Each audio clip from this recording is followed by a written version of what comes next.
안녕하십니까. 반갑습니다. 청년문화교육팀장 정지선입니다.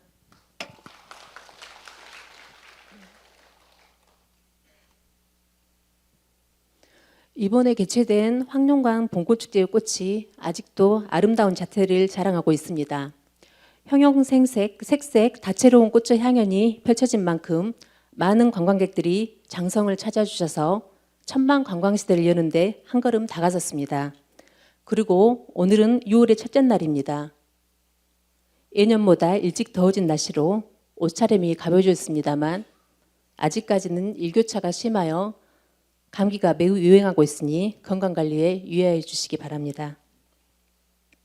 오늘은 서울대 문종훈 교수님을 강사님으로 모셨습니다. 지금 강사님께서 교수님과 함께 입장하고 계십니다. 큰 박수로 환영해 주시기 바랍니다.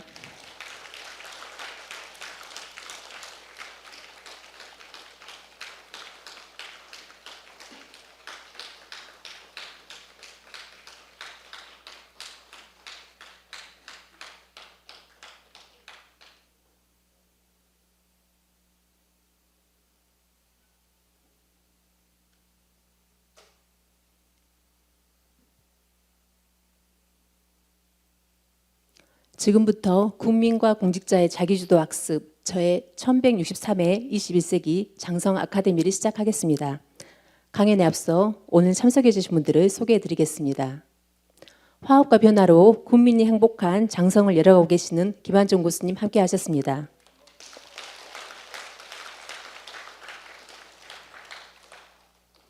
농협 장성군 지부 장은모 지부장님 참석하셨습니다.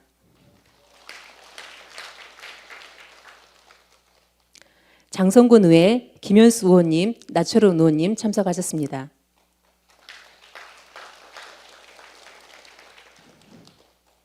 저희 관내 조합장님들께서도 참석해 주셨는데요. 함께 소개해 드리겠습니다. 장성농협 구서종 조합장님, 진원농협 정병철 조합장님, 삼서농협 이태영 조합장님 참석하셨습니다.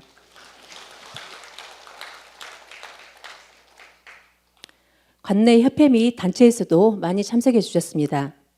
전남 전통주협회 김진만 회장님, 장성군 양봉협회 이윤표 회장님, 장성식초연구원 김형순 회장님, 장성엔 사가 오재욱 대표님 함께 소개해 드리겠습니다.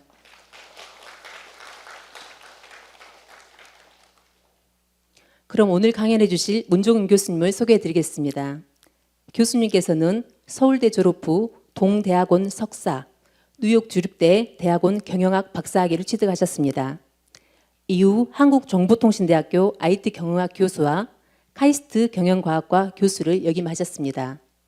현재는 서울대 농경제사회학부 교수이자 푸드비즈니스랩 소장으로 재직하시고 계십니다. 여기에서 푸드비즈니스랩은 어떻게 하면 더 잘 먹고 잘 마시고 잘 놀 수 있는지에 대해 연구하는 먹거리 종합연구소입니다. 푸드비즈니스랩에서는 소비자 식품 구매 및 온라인 마켓 판매 데이터 등을 토대로 국내 식품 소비 행동 트렌드를 예측하고 분석하여 매년 푸드 트렌드 책자를 발간하고 있습니다. 교수님께서는 푸드 트렌드의 권위자이자 K푸드의 혁신을 이끌고 있는 대표적인 인물로 식품업계의 스타이시기도 합니다. 오늘 우리 농산물을 비싸게 팔아보자 생물 다양성 기반 프리미엄 상품 기획이라는 주제로 강의를 해주실 문종훈 교수님을 단상으로 모시겠습니다. 뜨거운 박수로 환영해 주시기 바랍니다.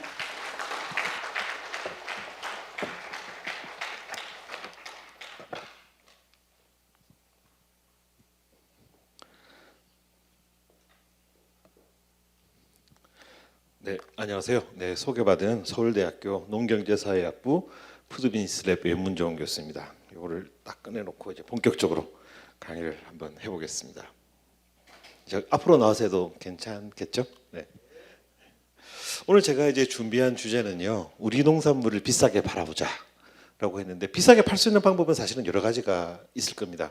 여러 가지가 있다는 방법이 있다는 이야기는 딱 정해진 방법 하나가 없다라는 거고요. 네.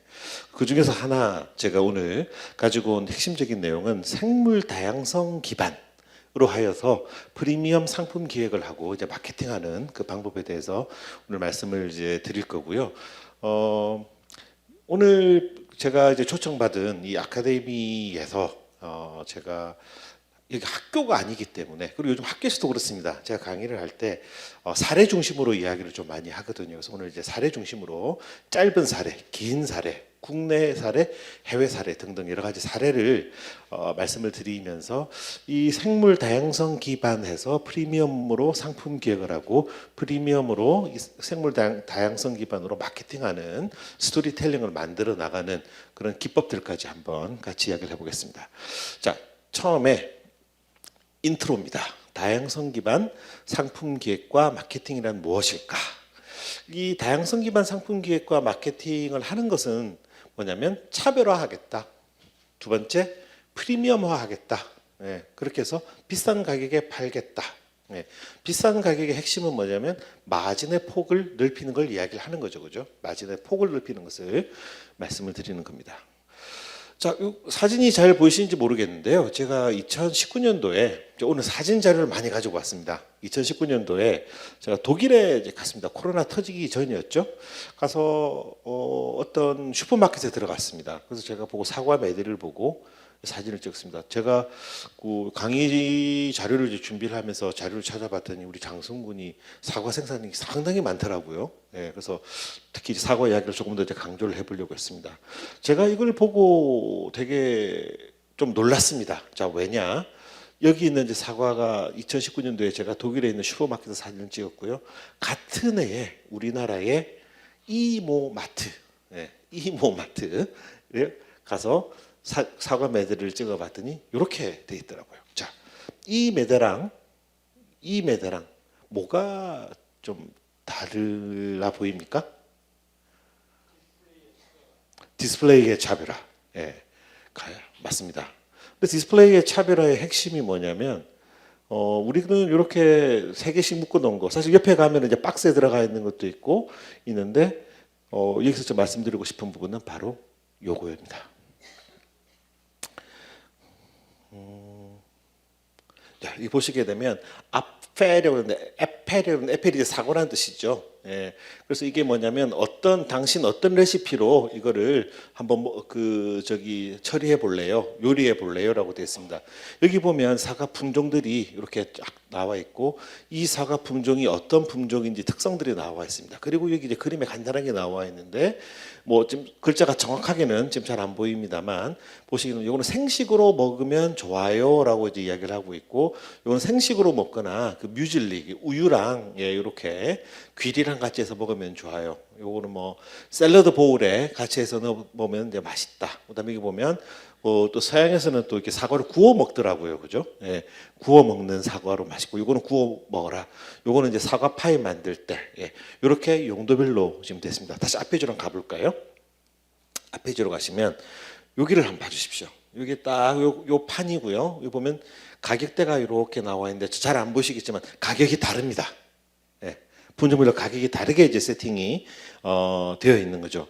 다르게 이야기하면 이 가격이 저렴하기 때문에 이 가격이 뭐 더 비싸게 받을 수 있는 거죠. 예, 표현이 좀 이상합니다만, 어쨌든 가격이 차별화가 되어 있는데, 자, 그리고 이게 이제 독일에서 제가 이제 본 건데요. 말씀드리자면 결국 여기 나와 있는 내용대로 품종에 따라서 품종의 맛의 특성과 용도에서 상세히 설명을 하고 있고요.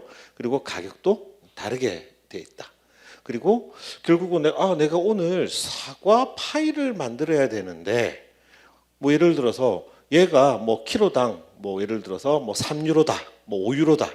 근데 얘가 내가 오늘 사과 파이를 만들었는데 요걸로 해야지 맛있는데, 근데 여기는 5유로인데 여기는 뭐 키로당 7유로다라고 했을 때 내가 맛있는 사과 파이를 만들기 위해서는 기꺼이 2유로를 더 주고 비싼 사과를 만드는 거죠. 구매를 하는 거죠.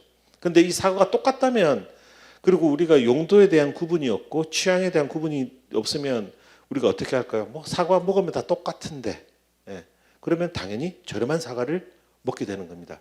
그 이야기는 뭐냐면 프리미엄 가격을 받을 수가 없다는 겁니다. 즉 오늘 결론부터 말씀을 드리게 되면 프리미엄 가격을 받는 것의 핵심은 내가 잘하는 것, 즉 공급자, 판매자, 생산자가 잘하는 것도 중요하지만 소비자를 설득시키는 게 중요합니다.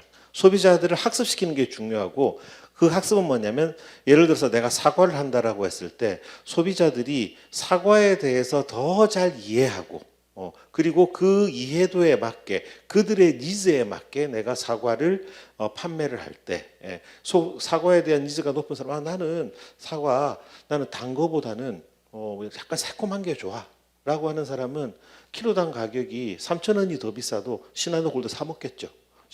대부분의 우리나라에 있는 소비자들이 시나도 골드가라는 품종이 있는지도 모르고 그것에 대한 특성도 모르고 있습니다. 지불 의사가 없는 겁니다. 그래서 소비자를 바꿔놓는 게 사실은 우선입니다. 예전에 우리가 언제나 배고팠던 시절, 먹는 게 부족했던 시절은 내놓으면 사람들이 다 사갔잖아요. 그죠? 그때는 양으로 밀어붙여도 아무 문제가 없습니다. 지금은 소비가 줄어들고 있잖아요. 공급이 남아 돌고 있고. 이 경우는 살아남는 방법은 많이 파는 게 핵심이 아니라 그것도 하나의 방법입니다. 대기업이라거나 큰 농장 같은 경우는 그렇게 할 수 있겠지만 그게 아니라 조합 단위로 우리가 농장 단위로 하는 데 같은 경우는 뭐냐면 그들의 니즈에 맞는 것을 생산하고 그들이 제 가격을 내고 구매할 수 있는 그 환경을 만드는 겁니다. 그거는 개인의 노력으로서 될 수 있는 게 아니고요. 생산자들의 노력과 그리고 조합 그리고 유통업체, 소매 판매업체들이 함께 노력을 해야 될 부분인데 그 내용에 대해서 좀 더 뒤로 가면서 좀 더 상세히 말씀을 드려야 됩니다. 그래서 결국 핵심은 뭐냐면 소비자들이 취향과 용도에 맞으면 돈을 더 내고 사는 그런 상품 기획을 해야 되고 그렇게 하려면 먼저 고객들을 바꿔놔야 된다. 고객들이 자신의 취향을 찾을 수 있도록 먼저 우리가 그들을 훈련을 시켜놓는 것이 굉장히 중요하다는 이야기가 되겠습니다. 여기는 미국에 있는 홀푸스 마켓 본사입니다. 텍사스에 있죠. 보면 사과가 정말 종류별로 되어 있고 가격이 천차만별입니다. 내가 오늘 좀 주머니 사정이 안 좋으면 저렴한 걸 사 먹을 수도 있고요. 나는 새콤한 게 좋아. 나는 단 게 좋아. 나는 향이 많은 게 좋아했을 때 내가 특정 품종의 어떤 특성을 이해하고 있으면 당연히 그게 좀 더 비싸도 내가 그 돈을 내고 구매를 아마 하게 될 겁니다. 그렇게 됩니다. 우리나라 사과가 이제 일본과 우리나라 사과 좀 비슷하게 가는 경향이 있는데 딸기도 좀 그런 경향이 있긴 합니다.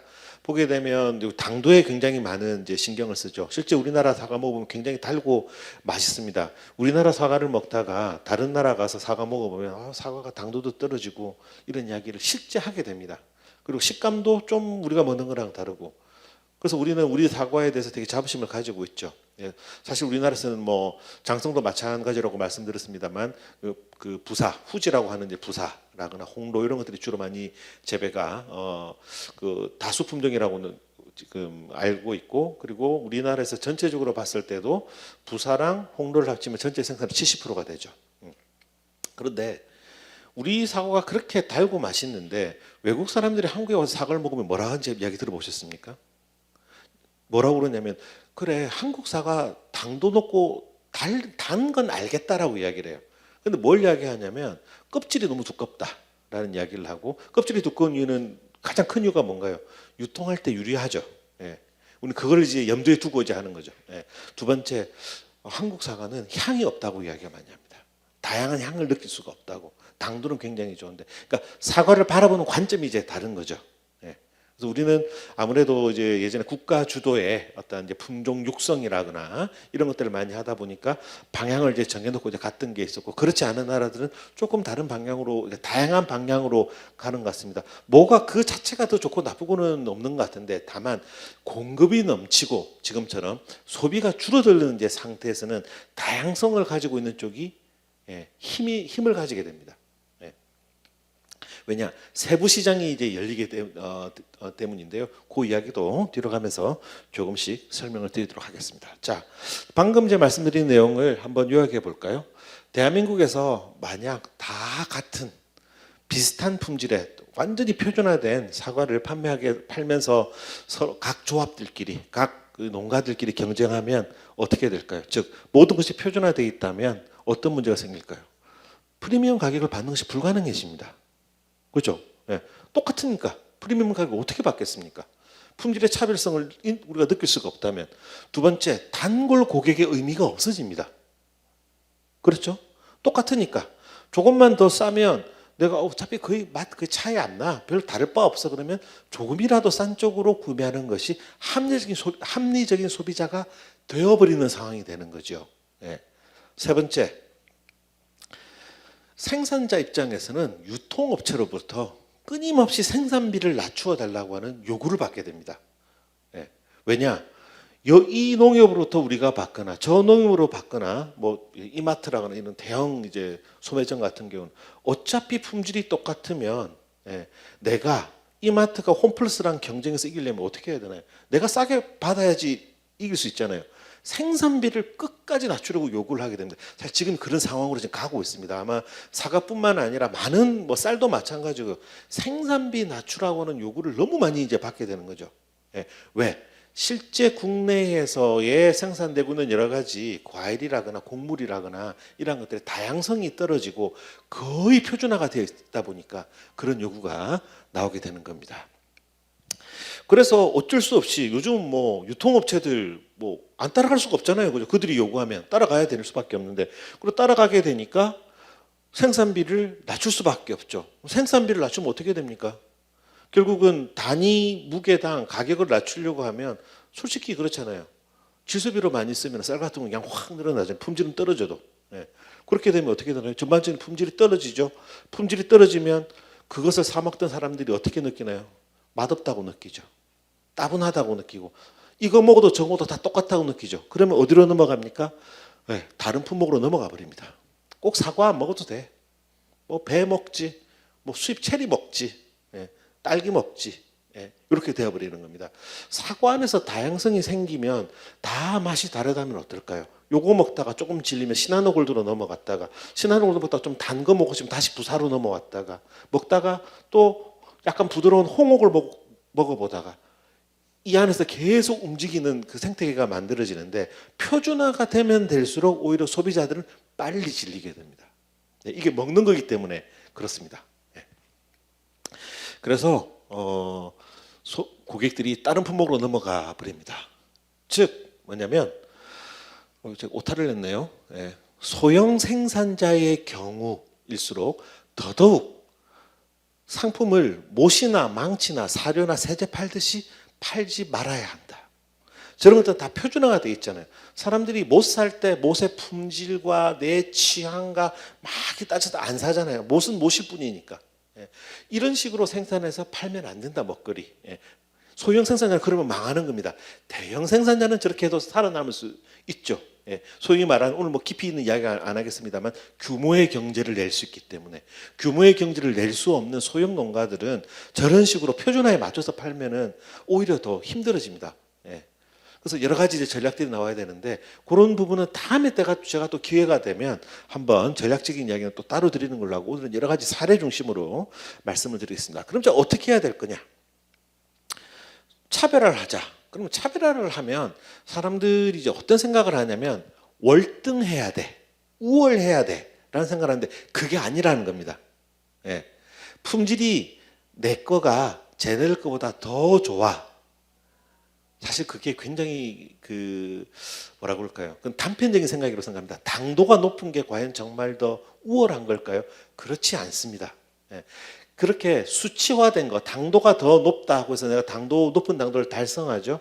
그러면 다른 쪽은 또 노력해서 또 나보다 당도를 더 높은 걸 냅니다. 그 경쟁에 들어가는 것도 그다지 좋은 경쟁은 아닌 것 같습니다. 소형 농가들 같은 경우는. 그래서 제가 말씀드리는 이 품질의 차별화는 수직적인 품질의 차이가 아닌 수평적인 품질의 차이가 있어야 된다는 거죠. 가장 뭐 비슷한 예로 그런 거겠죠. 초콜릿 막 여러 가지 들어가 있는 선물 상자를 딱 열면 정말 다양한 모양과 맛의 초콜릿들이 요만한 하나씩 들어가 있죠. 그게 뭐가 더 우월하다가 아니잖아요. 그죠? 다를 뿐이죠. 다른데 먹어보면 이게 지금 내 맛에 잘 맞네.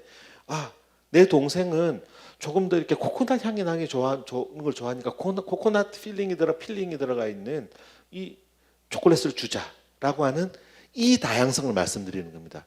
젤리를 먹어도 젤리에서 뭐 우리 젤리가 더 우월하고 그거보다는 딸기 맛 젤기도 있고 레몬 맛 젤리도 있고 수평적으로 다른 것, 그 방향으로 가는 것이 오히려 더 낫다. 그리고 그 방향으로 가는 것이 바로 다양성을 기반으로 한 상품 기획입니다. 시나도 골드가 부사보다 우월한 품종입니까? 아니죠. 다른 품종이죠. 수직적으로 다른 게 아니라 수평적으로 다른 거, 특성이 다른 거죠. 그 특성이 다른 것을 소비자들을 납득을 시키고 그것이 입맛에 맞는 사람이 이거 내 입맛에 맞으니까 내가 키로에 2,000원 더 주고 살래 라고 자연스럽게 기쁘게 돈을 더 내게 만드는 것, 그게 바로 다양성 기반 상품 기획 그리고 마케팅으로서 프리미엄 가격을 받는 방법입니다. 그리고 그것은 누구에게나 다 똑같이 프리미엄으로 인지가 되는 게 아닙니다. 그 사람의 개인의 취향과 이 사람이 이 사과를 가지고 뭘 해 먹을 것인가, 뭘 할 것인가에 대한 그 용도에 따라서 그게 프리미엄 지불 가격이 그때그때 달라지는 거죠. 그리고 그게 바로 그래서 수평적 품질의 차별화를 잘 전달할 수 있어야 된다. 그 전달하는 것이 바로 다양성 기반 상품 마케팅이 되겠습니다. 그리고 내 이 상품이 이런 다양성 기반으로 상품을 기획하고 다양성 기반으로 상품을 마케팅을 했을 때 그 다름을 납득하고 받아들이는 고객이 바로 미래의 단골 고객이 되는 겁니다. 이런 이제 사례들을 제가 뒤로 가면서 이제 말씀을 실제 드릴 겁니다. 그리고 이건 해보면 너무 작은 농가가 혼자서 하기는 어렵다. 협업해야 한다. 그래서 그게 장목반이 될 수도 있고 그게 지역 단위의 농협이 될 수도 있습니다. 그리고 와인 팔듯이 팔아야 한다. 자, 이게 무슨 이야기일까요? 그 와인의 재료가 뭔가요? 포도죠.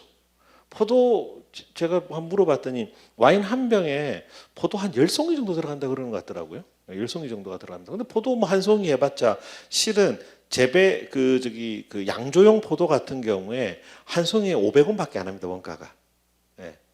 그런데 이거 와인 한 병에 비싼 건 얼마에 팔립니까? 5천만 원에 팔리죠. 5천만 원에 실제 5천만 원에 팔립니다.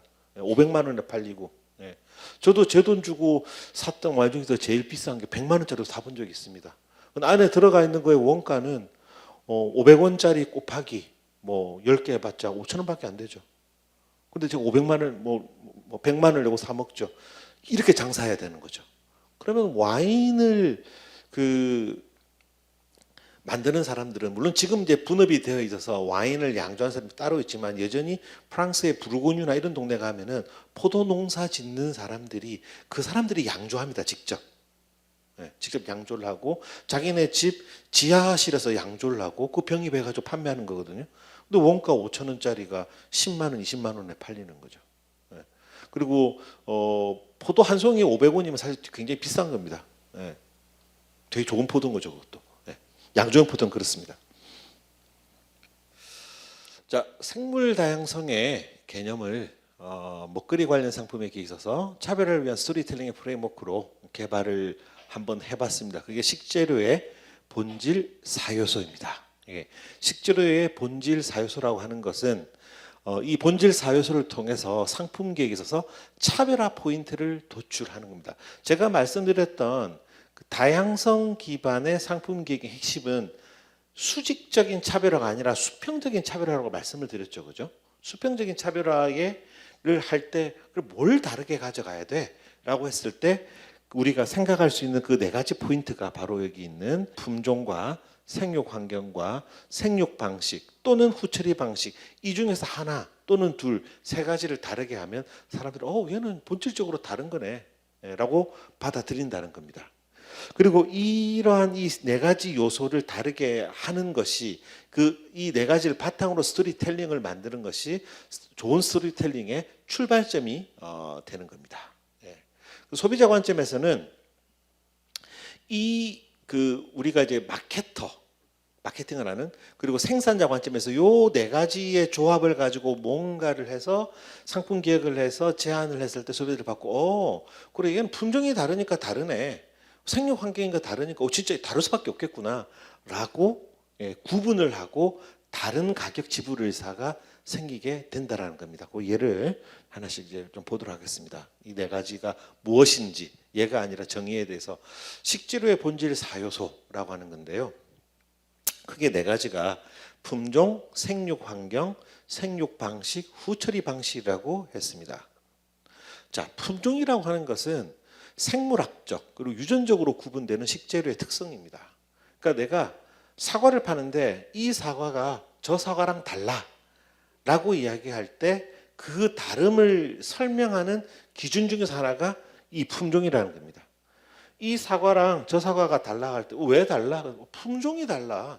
라고 아 그래 품종이 다르니까 이건 다른 사과구나 라고 사람들이 받아들일 수 있다는 이야기입니다. 네, 그렇죠? 실제 사람들이 부사랑 홍로는 다르다고 생각을 합니다. 그죠? 왜 다른가? 왜 다르다고 받아들이나요? 이름이 다르니까? 아니죠. 품종이 다르니까. 네, 그럼 사람들이 아 그래 품종이 다르면 다른 거지 라고 생각합니다. 굉장히 놀라운 이야기를 하나 해드리자면 사과는 이렇게 금방 받아들이시는데 돼지 이야기 잠깐 해볼까요? 돼지 이야기를 제가 좀 길게 준비하다가 그 제외하고 짧게 가져왔는데 돼지의 품종 있는 거 혹시 아세요? 네. 네. 그죠? 우리가 이렇게 돼지의 품종 있는 거 아세요? 그러면 그래 돼지에도 당연히 품종이 있겠지라고 생각을 하거든요. 근데 우리가 삼겹살 먹으면서 이 돼지의 이 삼겹살의 돼지 품종이 뭐지라고 생각해 본 적 있으십니까? 없죠. 네. 다양성 기반의 상품 기획이 안 되어 있는 겁니다. 그게. 네. 근데 요즘 그게 시작됐습니다. 난축맛돈. 네. 우리나라의 그 흑돼지 토종 흑돼지거든요. 그리고 요거 들어보셨습니까? 그 이베리코 돼지. 네. 이베리코 돼지는 왜 다른가요? 일단 품종이 다르잖아요. 이베리코라고는 품종이 다르잖아요. 그거 말고도 여러 가지가 있지만.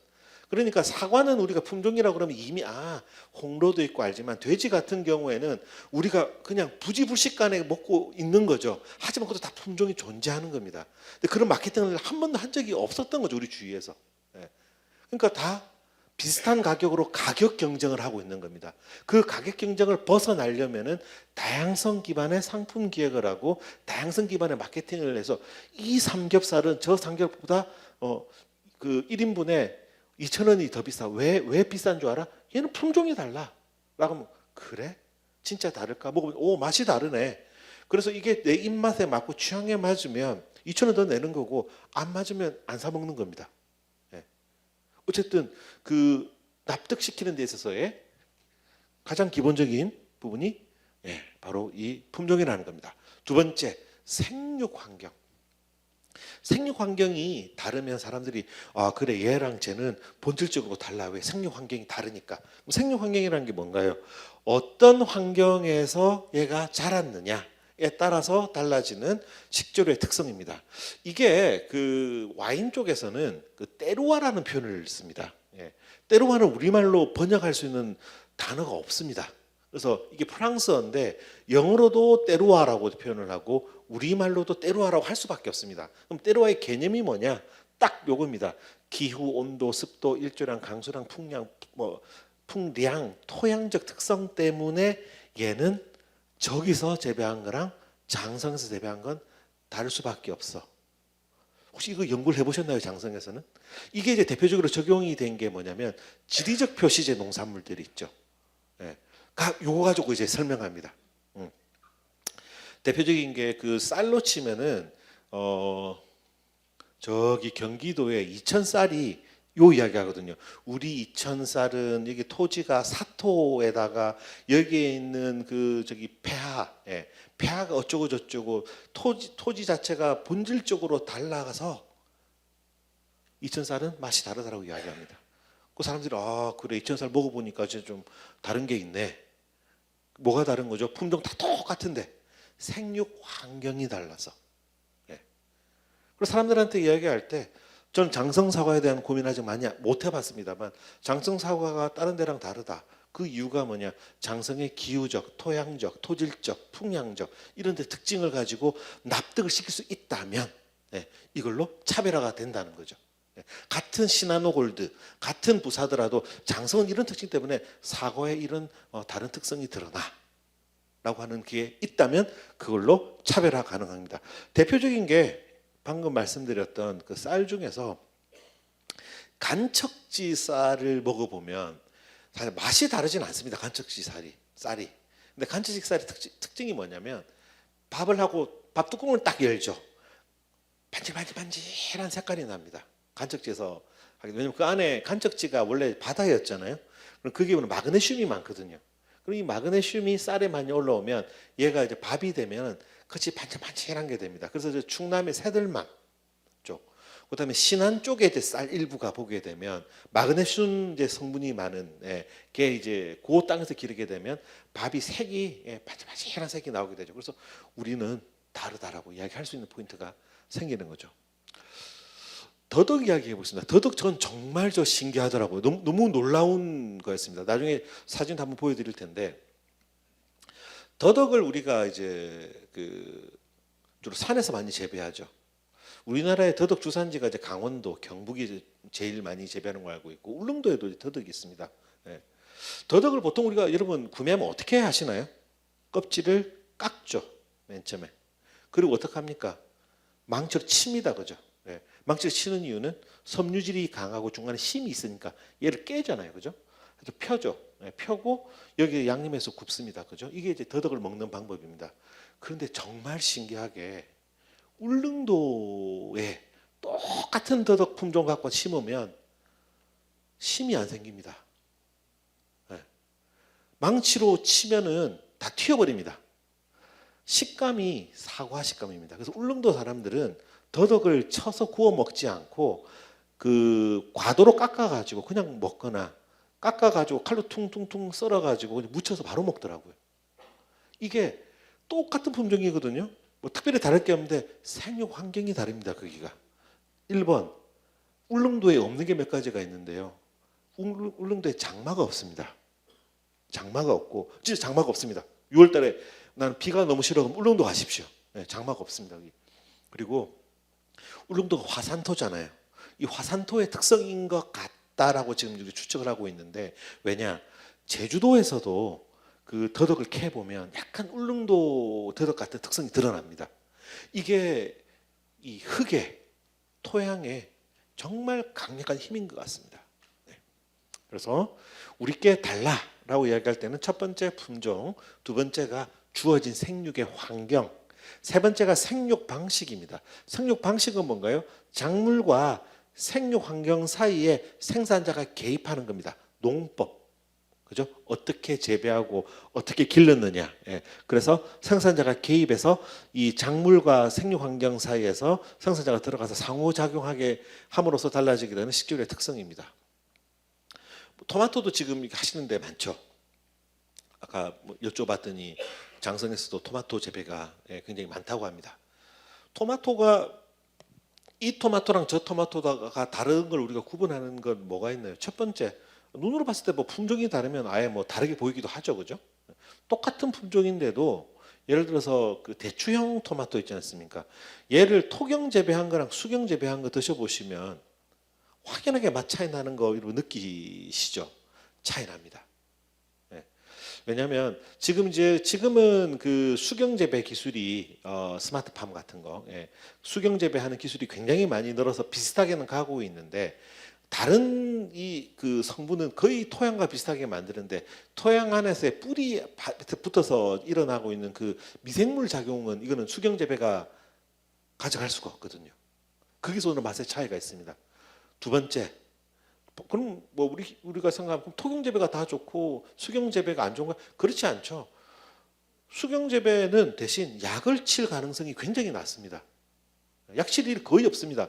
흙이 없으면 약칠 일이 거의 없죠. 깨끗하게 재배할 수 있다는 점에 있어서 또 수경 재배 같은 경우에는 겉에 있었을 때 눈으로 봤을 때 외관적 특징이 굉장히 좋습니다. 토경 같은 경우는 막 벌레도 먹고 아무래도 좀 약도 좀 쳐야 되고 이런 것들이 좀 많죠.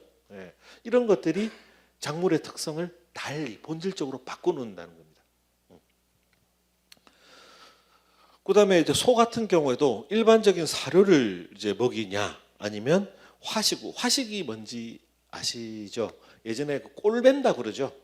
꼴 베어가지고 얘를 이제 물에 넣어가지고 한번 데쳐낸 다음에 얘를 먹이는 걸 화식이라고 그랬습니다. 전통적인 우리나라에서 그 소 기르는 방식이죠. 이 방식과 그다음에 일반적인 곡물사료 먹인 거랑은 완전히 맛이 다릅니다. 그리고 풀 뜯는 소들은 맛이 또 다르죠. 우리나라에서 그 호주 소가 한때 많이 가격이 좋아서 많이 팔리다가 안 팔리는 이유 중 하나가 걔네들이 풀을 주로 뜯어가지고 풀 냄새 난다고 안 드시는 분들이 좀 있었잖아요. 예. 그래서 뭘 먹이느냐에 따라서 이 고기는 또 맛이 다 달라집니다. 네. 요 세 가지. 그리고 네 번째가 이제 뭐냐면 후처리 방식. 뭐 이거는 이제 가공 이전인데, 그러니까 그 수확 후처리라거나 수확 이후에 주로 상미성을 끌어올리거나 보관성을 끌어올리기 위해서 우리가 이제 주로 하던 것들이죠. 주로 뭐 발효시킨다라거나 뭐 숙성시킨다라거나 건조시킨다라거나 이런 것들. 쌀도 뭐 저는 뭐 쌀 재배는 잘 모릅니다만 추수하고 난 다음에 하루를 얘를 잘 건조시키느냐 아니면 빨리 얘를 그냥 탈곡해버리냐에 따라서 쌀의 어떤 특성이 굉장히 많이 달라진다고 하더라고요. 그런 것이 다 포함되는 겁니다. 그러한 것들이 다른 것이 그 식재료가 본질적으로 다르다라고 하는 것들을 이제 알려줄 수 있죠. 특히 소고기 같은 경우, 돼지고기도 요즘 요걸 합니다만 숙성을 할 때 웻 에이징을 하느냐, 웻 에이징 할 때는 보통 소고기를 이제 자른 다음에 얘를 그 진공으로 잡죠. 진공으로 잡아가지고 그대로 이제 그 숙성을 시키고 드라이징 같은 경우에는 진공으로 잡지 않죠. 그리고 적당한 온도와 습도가 되는데 매달아서 그대로 말리면서 숙성을 시킵니다. 이렇게 하게 되면 어떻게 되죠? 바깥쪽은 다 버려야 됩니다. 근데 이 바깥쪽에 있던 그 여러 가지 육즙이나 그 육향을 머금고 있는 성분들이 안으로 밀려 들어갑니다. 그래서 먹을 수 있는 부위는 작지만 그 육향이 극대화되는 이제 방법으로 되는 거죠. 그걸 뭐 처음에는 그걸 의도적으로 한 게 아니라 그냥 그렇게 보관하다 보니 그런 특성을 알게 된 거죠. 요즘은 의도적으로 일부러 육향을 더 끌어올리기 위해서 드라이 에이징을 해가지고 보관을 하면서 요리를 하기도 합니다. 자, 그럼 이 이야기를 왜 했느냐? 내가 상품 기획을 할 때, 야, 아까 말씀드렸던 것처럼, 야, 이게 우리가 뭐 더 우월하다 이게 아니라, 야, 쟤랑 우리랑 달라라고 할 때 도대체 뭘 가지고 다르다고 이야기할 거냐? 우리가 상품의 컨셉을 잡고 우리가 새로 뭔가 파종을 해서 할 때 이번에는 우리가 뭘로 좀 차별을 해볼 거냐, 품종을 다르게 해볼까, 아니면 재배하는 지역을 좀 다른 거로 가서 해볼까, 재배 방식을 바꿔볼까, 후처리를 다르게 해볼까라고 하는 생각의 틀을 드리는 것이고, 그리고 나중에 이것을 소비자들한테 설득을 할 때 이 네 가지 중에서 하나 또는 둘, 셋, 넷이 다르다, 기존의 상품과는 다르다라는 것을 설득할 수 있는 커뮤니케이션의 스토리텔링의 재료가 된다는 말씀을 드리는 겁니다. 자, 아까 이제 말씀드린 것을 눈으로 확인을 시켜드리겠습니다. 자, 이게 홍옥입니다. 홍옥이 한때 굉장히 많았었는데 싹 사라졌죠. 혹시 여기 사과하시는 분들 계신가요? 네. 그 홍옥이 왜 사라졌나요, 우리나라에서? 보면 제가 사과 농가들, 사실 전 장성에 계신 사과 농가분들은 못 만나봤는데 경북 쪽에 계신 분들은 제가 좀 만나봤거든요. 저희 랩에 보면 경북에 있는 그 사과 농장 딸들이 몇 명이 있습니다. 저희 랩에. 그래서 이야기를 해보면 홍옥이 예전에 많이 길는데 다 베고 딱 보통 그 과수원마다 한두 그릇씩 남겨둔다고 그러더라고요. 그거는 뭐냐면 판매용이 아니라 자기 먹으려고. 그러니까 그 맛을 알고 계신 거죠. 훨씬 제가 맛이 새콤하죠. 제가 거의 사라지게 된 계기는 생산자들이 안 하겠다라기보다는 유통업체에서 선호하지 않았던 겁니다. 왜? 과육이 무르거든요. 누르면 이게 푹 멍생기고, 그 다음에 유통 과정에서 조금만 부딪히면 멍드니까 상품성이 떨어진다고 생각을 하니까, 그리고 이 매대 위에 올렸을 때 빨리 얘가 이제 쭈글쭈글해지는 이런 것 때문에 선호를 하지 않는 겁니다. 그래서 유통업체에서 원하지 않으니 얘는 사라지게 이제 된 그런 케이스긴 합니다. 그래서 오히려 지금 홍옥 나무를 남겨둔 데들은 이제는 온라인 거래가 굉장히 이제 잘 되다 보니까 홍옥을 지금 따로 재배해서 온라인에서 직판을 하거나, 지금 이제 장성에는 거기가 저기 제품이 안 들어오는, 저기 배송이 잘 안 되는 걸로 알고 있는데 마켓컬리 같은 데서 지금 이런 특수 품종들 집중적으로 수매해서 이제 판매를 하고 있죠. 여기 사진이 좀 잘 안 나오는데 이거 보면 밥이 반짝반짝하죠. 이게 제 손입니다. 제 손인데 제가 사진 찍는다고 밥 이렇게 손을 찝다 지선한테 혼났습니다. 그래서 잘은 안 보이시겠지만 간척지 쌀 쓰게 되면 이렇게 윤이 반짝반짝 돕니다. 여기 이제 울릉도 더덕입니다. 중간에 심이 아예 없죠. 심 안 보입니다, 그죠? 그리고 사과처럼 아삭거리고 깎아놓으면 이렇게 딱 됩니다. 진짜 사과처럼 보여요. 식감도 사과처럼 되고 바로 그냥 먹습니다.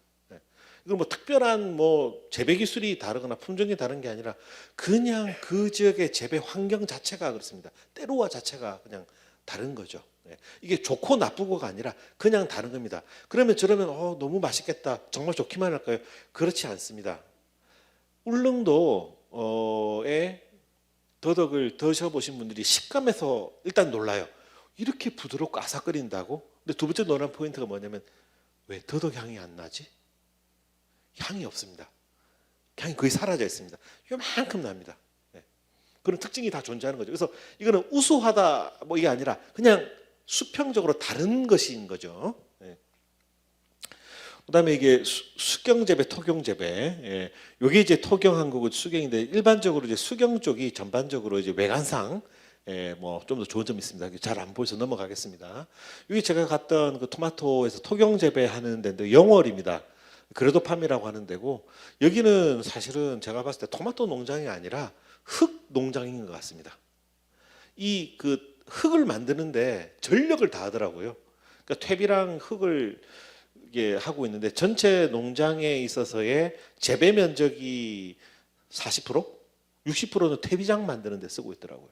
흙을 만들고 있었습니다. 그리고 이제 농사 끝나고 나면 흙 싹 갈더라고요. 그래서 하고 무농약 유기농 재배를 하고 있습니다. 그래서 흙이 너무 좋아서 신발 벗고 양말로 발이 푹 들어가더라고요. 요거는 일본에 갔었는데요. 여기는 그 돼지고기입니다. 좀 사진이 좀 정확히 좀 안 보여서 좀 그런데 여기 보면 위에 여기에 지금 곰팡이가 싹 앉아 있습니다. 하얀색 곰팡이가 이게 숙성하면서 그 곰팡이가 안데 저 곰팡이가 앉아야지 드라이 에이징이 제대로 된다고 합니다. 그래서 이 드라이 에이징한 거를 가지고 고기를 구워서 먹었는데 여기는 후지인데요. 굉장히 그 육향이 풍부하게 먹을 수 있었습니다. 자, 이제 그러면 실제 예를 한번 좀 들어보도록 하겠습니다. 자, 요즘 전남, 그다음에 전북 쪽에서도 이 염장햄, 생햄을 하시는 분들이 제가 늘어나고 있다는 이야기는 제가 들었습니다. 특히 지리산 자라 쪽에서 많이 하는 걸로 제가 알고 있는데요. 자, 그 스페인이 굉장히 하몬으로 유명합니다. 하몬이라고 하는 게 스펠링으로 J거든요. J인데 그 발음이 하가 됩니다. 하몬이라고 하는 것이 영어로 하면 햄입니다. 번역하면 햄이고 그럼 햄이 뭐냐? 햄하면 여러분들은 제 머릿속에 뭐가 딱 떠오르냐면 그 사각햄 있잖아요. 그게 제일 먼저 떠오르는데 사실은 정확한 햄은 뭐냐면 그냥 뒷다리를 말하는 겁니다. 원래 햄이라고 하는 것은 뒷다리를 말하는 거고 하몬, 햄이라고 하는 것은 원래는 돼지의 후지를 말하는 겁니다. 스페인, 이탈리아는 좀 다릅니다. 프로슈토라고 이야기를 하고요. 그 다음에 프랑스로는 잠봉이라고 하는데 하몬이랑 같은 단어입니다. 발음만 조금 다르죠. 이게 전부 다 돼지의 뒷다리이고 얘를 어떻게 먹냐면 주로 건조시켜서 염장한 후에 건조 숙성시켜서 바로 포를 떠서 먹습니다. 전혀 익히지 않습니다. 그러니까 생돼지고기를 1년에서 뭐 몇 년 정도 보시면 제가 말씀드리겠습니다만 그대로 걸어가지고 염장한 다음에 바로 포를 떠서 날거를 이제 먹는 그런 음식이 되겠습니다. 근데 스페인에 가보면요, 이게 보면 하몬이라고 그러니까 이게 햄이라는 뜻이죠. 이베리코 돼지로 만든 하몬이고 그리고 뭐냐면 베요타 등급의 이베리코 하몽이다. 그럼 베요타가 뭐냐? 아시는 분도 이 이야기 워낙 많이 들으셨겠지만 도토리라는 뜻이거든요. 베요타가. 그러니까 뭐냐면 방목에서 길러가지고 도토리 주워 먹고 자란 아이라는 뜻입니다. 저게 그 이베리코 품종 돼지의 하몬 있고 또 하몬 세라노라고 돼. 세라노는 뭐 상간지역이라는 뜻입니다. 이거는 일반적인 돼지로 이제 만드는 거죠. 그런데 가격이 얘가 10배 차이 납니다. 왼쪽이 훨씬 비싸거든요. 아니 보면 뭐 별로 차이도 안 나는 것 같은데 뭐 10배나 가격 차이가 나? 예. 그거를 이제 납득을 시키려면 방금 말씀드린 이 네 가지의 그 프레임워크로 들여다보면 아는 거죠. 첫 번째, 이 두 개 뭐가 다르냐? 품종부터 봅시다. 품종, 얘는 스페인의 토종 이베리코 흑돼지로 만든 거고 이쪽은 뭐냐면 일반 백돼지 계열로 만든 겁니다. 예, 그래서 일단 다르다 본질적으로. 두 번째, 얘는 보시다시피 데에사라고 하는 이런 수목림에서 방목을 해서 기릅니다. 예, 그래서 환경이 아예 다르죠. 얘네들은 어디서 자랄까요? 축사에서 사는데 그냥 산악지역에서 자라는 거고요. 생육 방식 말씀드린 것처럼 여기는 우리나라에서는 돼지 6개월 기르거든요. 여기는 최소 1년 6개월 이상 사육을 하고 그 중에서 일정 기간 이상 방목하고 방목 중에서는 여기서 있는 도토리랑 버섯이랑 뭐 무화과랑 뭐 허브랑 뭐 버섯이랑 다 따먹고 삽니다. 얘네들이. 예. 근데 얘네들은 축사에서 사료로 밀집 사육하면서 기릅니다. 예.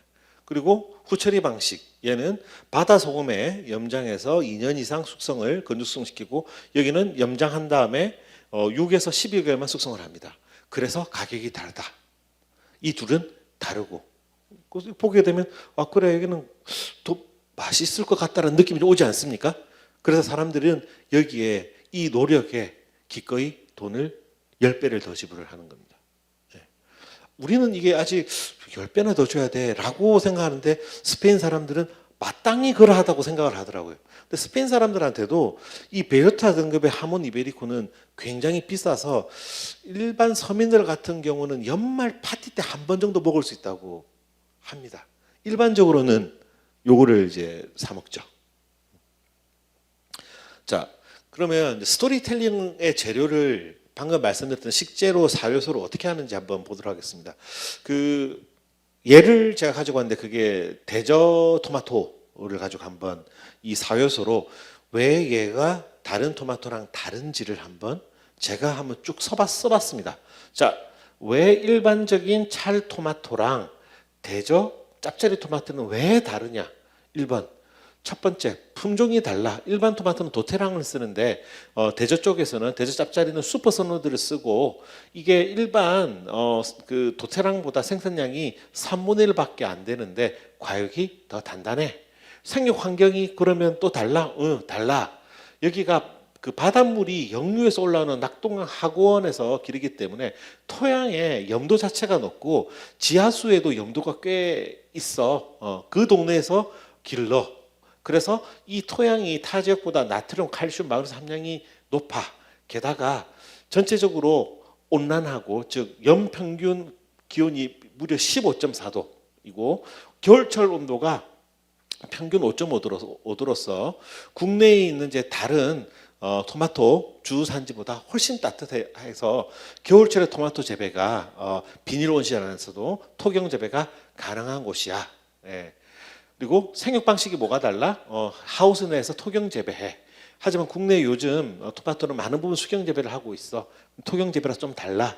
그리고 겨울철에 재배를 시작해서 딴 데보다 훨씬 빨리 시작해서 딴 데보다 훨씬 더 빨리 조생 수확을 해. 그래서 우리나라에서 가장 빨리 수확되는 거야. 그리고 얘는 후속을 최소화해서 초록색의 극미숙 상태에서 유통을 하고 초록색이 다 빠지지 않았을 때 먹어야지 단맛이 올라와. 이렇게 이제 스토리텔링의 재료를 만드는 겁니다.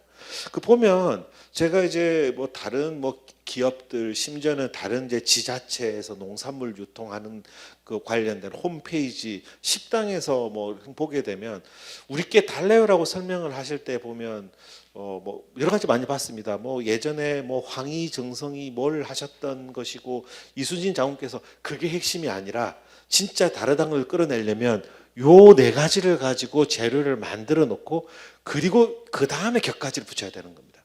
핵심이. 그래야지 얘는 다른 데 거랑 달라가 되는 거죠. 네. 그래서 사람들이 이 이야기를 해줘. 아 그래 대저 짭짜리는 다를 수밖에 없네. 심지어는 대지에서 하시는 분들이 지금 거기가 그 농토가 줄어들면서 나와서 다른 지역으로 와서 비슷한 방식으로 기르고 있는데 이걸 보여주면 사람들이 비슷하다고 그래도 그거 안 사 먹습니다. 이게 훨씬 이게 오리진이라고 생각을 하고 얘는 본질적으로 다를 수밖에 없다. 왜? 흙이 다르니까라고 생각을 해버립니다. 네. 그래서 지불회사가 달라지고 다른 사람들이 무리해서라도 4월에 얘를 사 먹는 이유가 그게 있는 거죠. 이번에는 소 한번 이야기를 해볼까요? 예. 제가 지금까지 이제 먹어봤던 소 중에서 국내에서 먹어본 소 중에서 제일 독특한 소가 울릉도 칡소인 것 같습니다. 예, 칡소인 것 같고 칡소가 뭔지는 아시나요? 예, 품종 자체가 되게 다르죠. 그 우리나라의 그 옛날 그 일제 강점기 시절의 자료를 보면 그 일본 사람들이 조선으로 들어와 가지고 우리 조선 땅에 어떤 작물들, 어떤 가축들인지를 조사를 한 자료가 있습니다. 그 자료를 제가 찾아서 봤더니 우리나라에 그때는 이제 한우라는 표현을 안 썼고 조선우라는 표현을 썼거든요. 조선우의 특성이 나와 있는데 삼남 지역에 있어서의 조선의 특성을 기록해 놓은 자료가 있는데 보게 되면 우리가 지금 보고 있는 한우 누렁이 소 있죠. 물론 지금의 누렁이랑 그때 누렁이 좀 많이 좀 다르긴 합니다만 지금 등치가 훨씬 커졌죠. 우리 육종원에서 누렁이가 전체의 한 60% 정도이고요. 그다음에 흑우가 한 20% 정도 까만색 소가 있었고 20%좀 넘었습니다. 그리고 칡소가 한 10몇 프로 정도 나옵니다. 기타 배구 이런 게 한 1, 2% 정도. 그거는 이제 주로 돌연변이라고 봐야 되고 품종적으로 봤을 때는 실제 우리나라의 조선우 한우는 누렁이, 그다음에 검은소, 그다음에 이 저기 칡소. 칡소 한번 보실까요? 어떻게 생겼는지 이렇게 생겼습니다. 올록올록하죠. 이 칡뿌리 같이 이렇게 되어 있어가지고 이 가죽이 그래서 이게 칡소라고 이야기를 하는데 얘를 호피우라고 되어 있습니다. 일본 사람들이 쓰는 기록을 보게 되면 호랑이의 그 가죽을 가진 소 호피우라고 표현이 되어 있습니다. 이게 우리나라 이제 재래 소 중에서 하나인데 개체수가 많이 작습니다. 그렇게 되어 있는데 그 우리 어릴 때 동요 중에서 송아지 얼룩 송아지 그 얼룩 송아지가 사실 이거를 뜻하는 거라고. 그다음에 그 향수라고 노래 아시죠? 얼룩배기 향수 뭐 황소가 뭐 거. 네. 그 얼룩배기 황소 이거를 의미하는 겁니다. 실제로.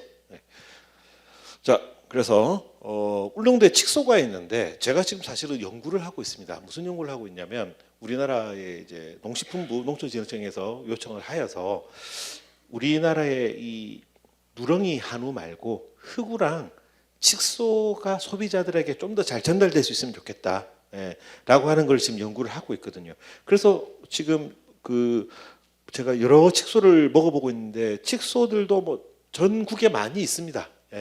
여러 곳에 있습니다. 이게 전남에도 굉장히 개체수가 많은데 제가 가서 먹어봤더니 울릉도가 정말 좀 특별하더라고요. 이 도대체 왜 특별하지를 조사할 때도 막 말씀드렸던 이 4요소로 조사를 해봤습니다.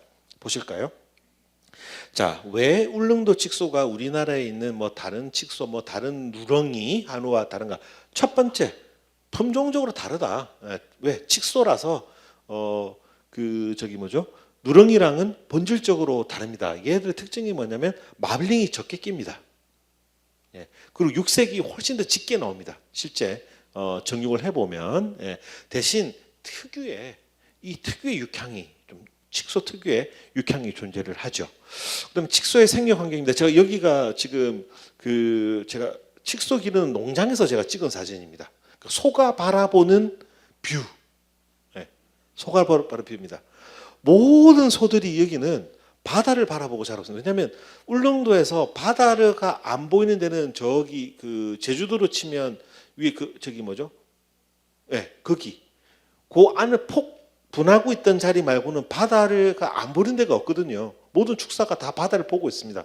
소들이 이렇게 보고 자라고 있고 생육 환경 자체가 말씀드렸던 것처럼 그 여름에는 덥긴 한데 바람이 굉장히 많이 불고요.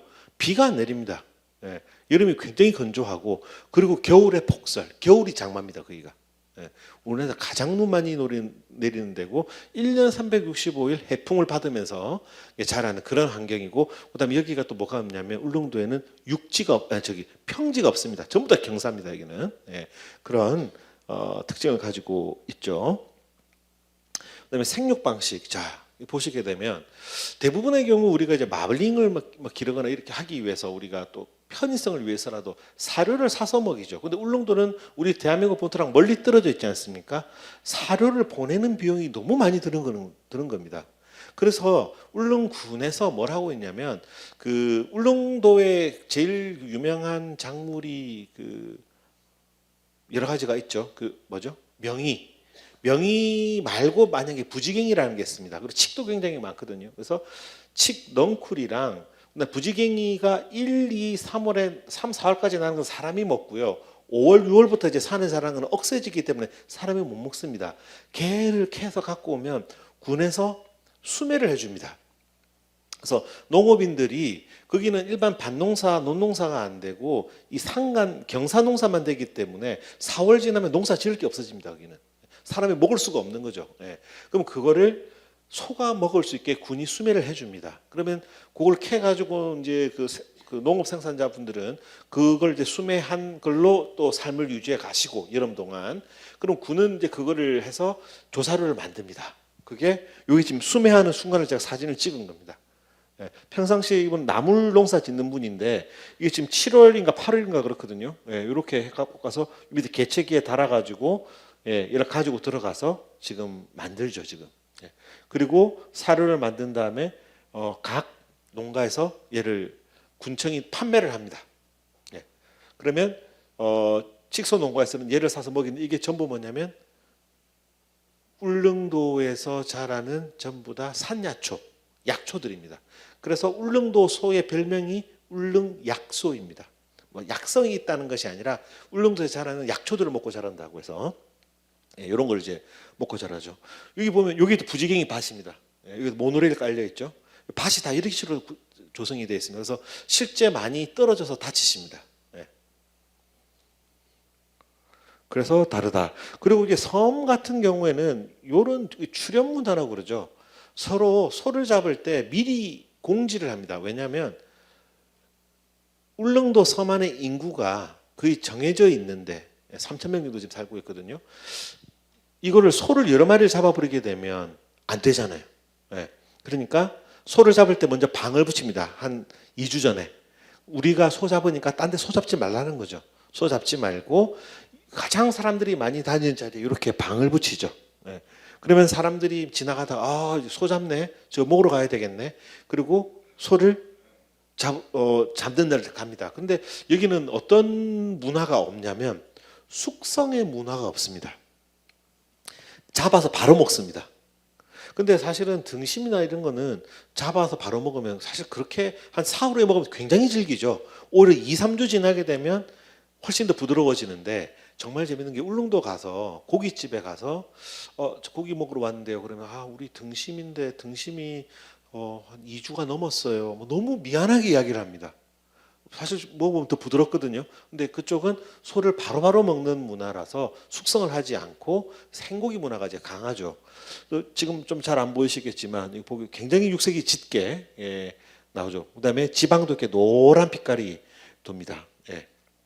그래서 갓 잡아서 신선하게 구워 먹는 문화입니다. 그래서 먹어보면 왜 이 칡소가 정말 다르게 맛있게 느껴지는데 왜 다른지를 방금 말씀드린 그 4가지를 가지고 설명할 수 있죠. 이거 제가 거기 가서 일하다가 찍은 겁니다. 울릉도에서 칡소들입니다. 전부 다. 저도 울릉도에서 칡소 기르고 싶더라고요. 이게 지금 보시면 요 고기가 117개월령 된 암소입니다. 이거는 일반적으로는 유통 안 시키죠, 저거는. 제가 지금까지 태어나서 먹었던 소를 뭐 수십 마리, 수백 마리 먹지 않았겠습니까? 지금까지 먹은 것 중에서 정말 최고의 소가 얘였습니다. 자, 그래서 지금 식재료를 다양성 기반에서 상품 기획하고 차별화된 마케팅 커뮤니케이션 컨텐츠를 만드는 이 4요소에 대해서 이제 말씀드렸습니다. 품종, 생육 환경, 그다음에 생육 방식, 후처리 방식 이 네 가지로 상품 기획을 하고 마케팅을 해야 된다라는 말씀을 드렸고요. 자, 이번에는 좀 더 쉬운 내용을 좀 말씀드리겠습니다. 제가 지금은 안 하고 있는데요. 제가 또 국가의 요청으로, 국가의 명으로 우리나라에 지금 소비되고 있는 닭의 95% 정도가 수입 품종을 쓰고 해외 품종을 쓰고 있습니다. 국내에서 기록은 있지만 품종 자체가 이제 외국 품종인데 우리나라 토종 닭의 소비를 좀 늘렸으면 좋겠다라고 하는 요청을 받고 그 연구를 좀 했었는데 그 이야기를 좀 말씀드리겠습니다. 물론 여기에 축산하시는 분들이 메인이었고 저는 얘를 이제 마케팅하고 상품화하는 쪽을 저는 맡았고 육종하시고 뭐 이렇게 생육 관리하시는 교수님들은 따로 또 계셨습니다. 자, 먼저 요 이야기를 간단히만 하고 갈게요. 재래종이라고 하는 것은 언제부터인지 모르지만 이 땅에서 사람에 의해서 재배 사육된 종으로서 식물에서는 작물, 동물에서는 가축을 이제 의미하는 거죠. 예. 근데 재래종은 상업적으로 우리가 이렇게 고정시킨 그런 품종이 아니기 때문에 그 특유성은 갖고 있습니다만 상업적으로 재배하거나 길러보게 되면 수량성이 떨어져 가지고 생산자들이 잘 안 하려고 합니다. 예. 충분히 이해는 됩니다, 그 부분이. 예. 근데 오히려 이거를 무기 삼아서 오히려 더 굉장히 그 특이한 재래종을 가지고 하시는 분들도 계세요. 네, 여러 품목이 있어서. 근데 요거를 그 특성을 가지고 재래종의 특성을 가지고 상업화할 수 있게 다시 재고정시킨 게 이제 토종의 개념입니다. 네. 그래서 우리가 먹는 토종 닭이라고 하는 것은 아주 오래 전부터 있었던 바로 그 닭을 말하는 것이 아니라 그 아주 오래 전에 있었던 이 재래 닭의 유전적 특성을 물려받은 그래서 상업적으로 고정을 시킨 국가에서 고정을 시킨 것들이 많죠. 그런 닭이라고 보시면 될 것 같습니다. 1998년 어느 날 옛날 이야기로 가보겠습니다. 이거 뭐 저는 이때는 뭐 학부생이었으니까 그때 이제 당시 축산하시던 학자님들이 모여가지고 한우가지 우리나라 뭐 재래소이고 토종돼지 재래돼지 다 있는데 우리는 도대체 닭이 다 어디로 갔지? 라는 이야기를 실제 나눴다고 합니다. 예. 그래서 야 우리 토종닭을 좀 찾아보자 봤더니 일제강점기 때 일본 축산업사들이 들여온 서구의 생산성이 높은 닭에 의해서 전부 다 사라져 버렸답니다. 여기 이제 수입됩니다. 우리나라의 재래 토종 닭은 흰색이 없습니다. 전부 다 유색계입니다. 예.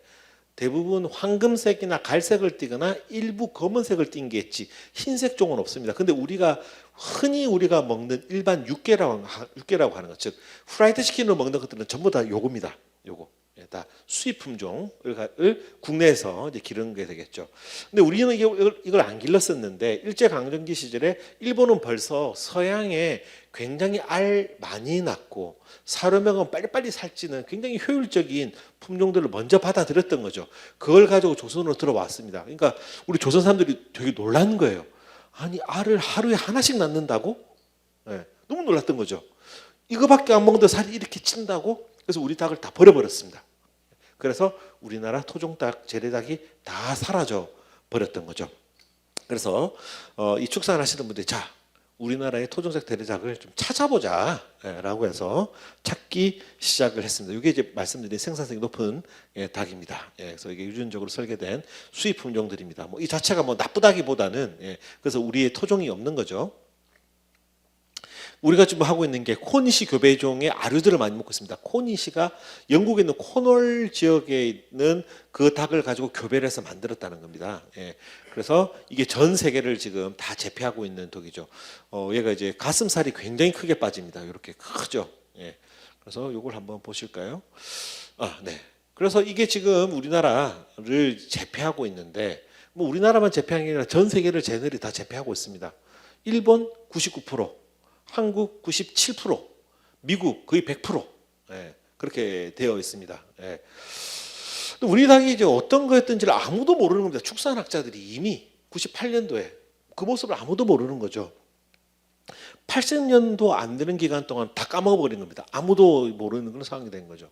어떻게 우리의 닭을 찾을 수 있지? 답은 민화였습니다. 우리나라의 그 민화를 보게 되면 우리의 생활상이 많이 남아 있잖아요.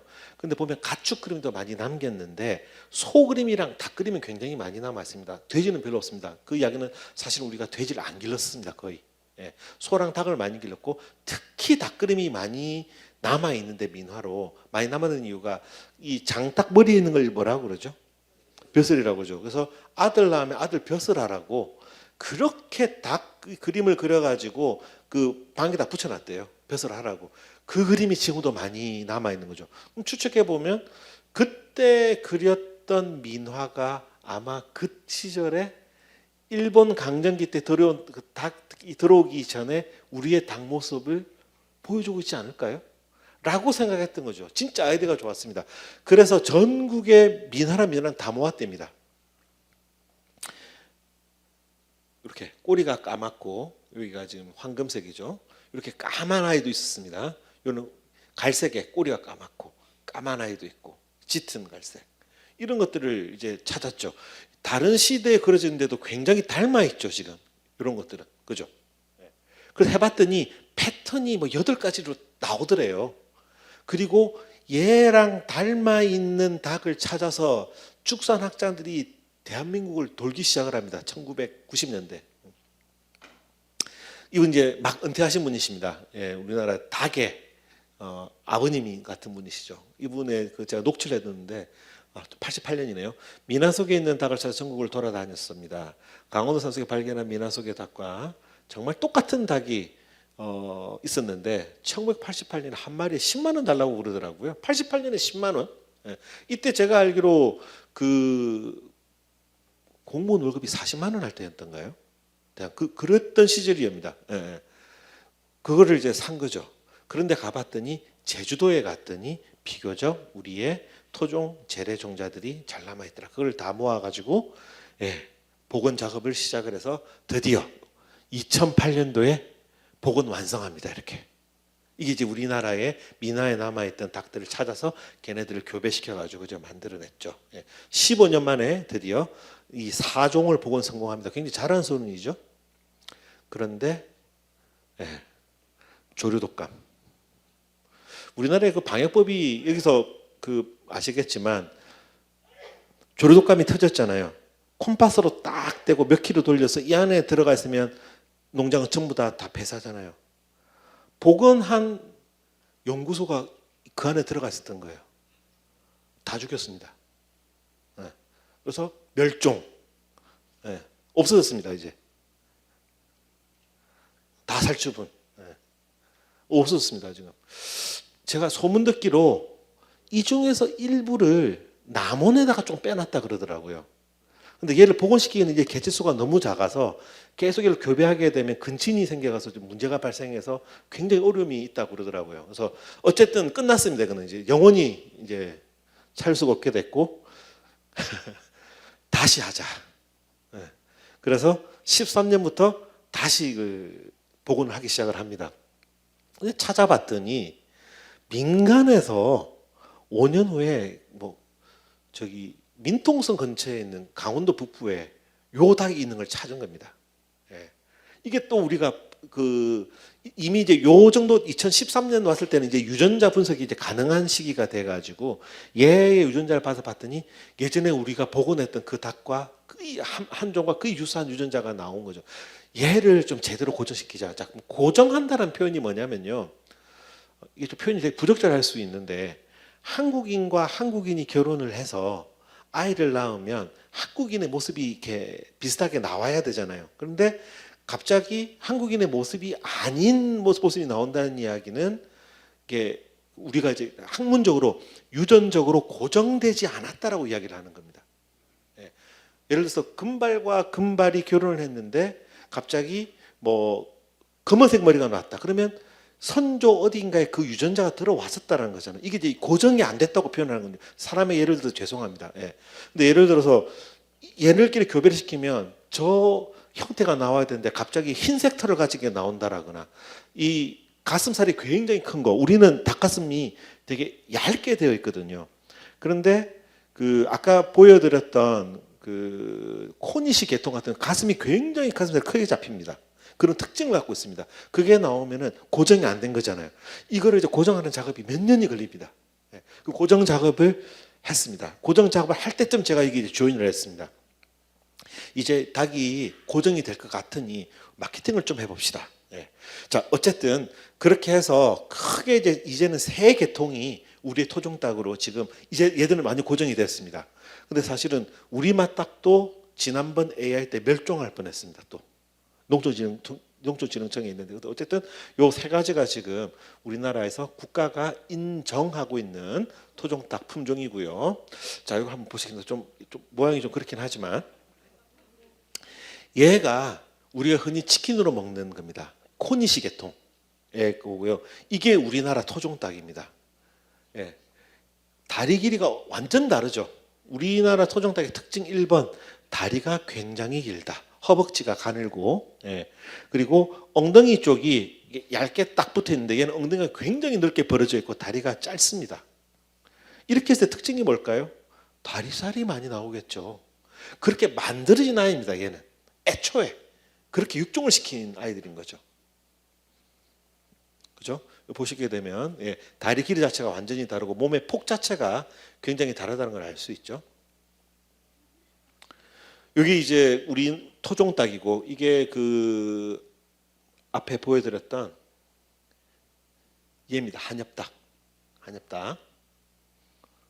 굉장히 멋있죠. 한엽닭. 예. 이게 지금 그 코니시 계통인데 가슴이 이렇게 돼 있습니다. 예. 이유는 뭘까요? 유전적으로 그런데 더 그렇게 만든 이유가 저렇게 하지 육량이 많으니까 돈을 더 많이 벌 수 있겠죠. 예. 이게 이제 우리나라의 토종닭 보면 굉장히 가슴살이랑 뱃살이 얇고 길게 빠집니다. 완전히 다르죠. 위에서 봤을 때 이게 우리나라 토종닭이고 얘는 네. 얘는 근데 새의 모습인데 얘는 새라는 생각이 잘 안 들지 않습니까? 예. 닭은 원래 새잖아요, 그죠? 예. 정말 새 날아갈 수 있는 얘는 어떻게도 날 수는 없을 것 같습니다. 얘는. 예. 완전히 차이가 나죠. 진짜 멋있습니다, 솔직히. 예. 여기 이제 우리 이제 토종닭입니다. 근데 대신 보시면 아시겠지만 살의 육양 자체는 작습니다. 뼈가 굵고. 그래서 사실은 우리가 국물을 많이 내 먹었던 거죠. 예. 근데 그 국물을 많이 내 먹었는데 문제가 뭐냐면요. 요즘 젊은 분들이 국물을 막 내기 위해서 집에서 막 뭐 2시간 동안 이런 일이 잘 안 생깁니다. 예. 특히 도시로 가면 갈수록 닭을 가지고 백숙을 하고 예, 그런 일이 거의 안 생기죠. 젊은 사람들이 백숙 별로 안 좋아하고 예, 프라이드 치킨을 먹지. 근데 프라이드 치킨은 제가 봤을 때 해봤더니 얘가 그닥 유리하지 않습니다. 가격적으로도 훨씬 비싸고 튀겼을 때 얘가 솔직히 더 맛있습니다. 예. 어떻게 먹어야 될까? 어떻게 해야지 토종닭이 맛있을까? 그렇게 해서 전 세계를 조사해 봤더니 아까 말씀드렸던 것처럼 우리나라는 3%가 토종닭, 일본은 1%, 미국은 0. 왜냐면 아메리카들은 원래 뭐 닭이 없었으니까. 프랑스가 토종닭의 비중이 30%가 넘더라고요. 프랑스는 도대체 뭘 하길래 토종닭이 어떻게 했길래 30%가 넘지? 그리고 프랑스의 자료를 찾아봤더니 프랑스 동부에 브레스라고 하는 데가 있고 브레스 토종닭이 프랑스에서 가장 비싸고 가장 좋은 식재료로 유명한 닭이어서 브레스로 찾아갑니다. 이게 브레스 닭이고 예, 이렇게 놓아 기르고 있죠. 예. 얘가 지금 암컷이라서 정확히 보이지는 않지만 몸은 하얗고요. 머리는 여기 벼 쪽은 빨갛고 되게 신기하게도 다리가 파랗습니다. 뭐가 연상이 되냐요? 프랑스 국기. 예. 그래서 프랑스 사람들이 얘를 동일시하는 게 있습니다. 우리나라는 한국하면 한국을 대표하는 동물이 뭐죠? 우리 호랑이를 언제나 우리를 대표하는 거라 생각하죠. 프랑스 사람들은 자기를 대표하는 동물을 뭐라고 생각할 것 같습니까? 닭입니다. 수탉입니다. 수탉. 장닭. 예.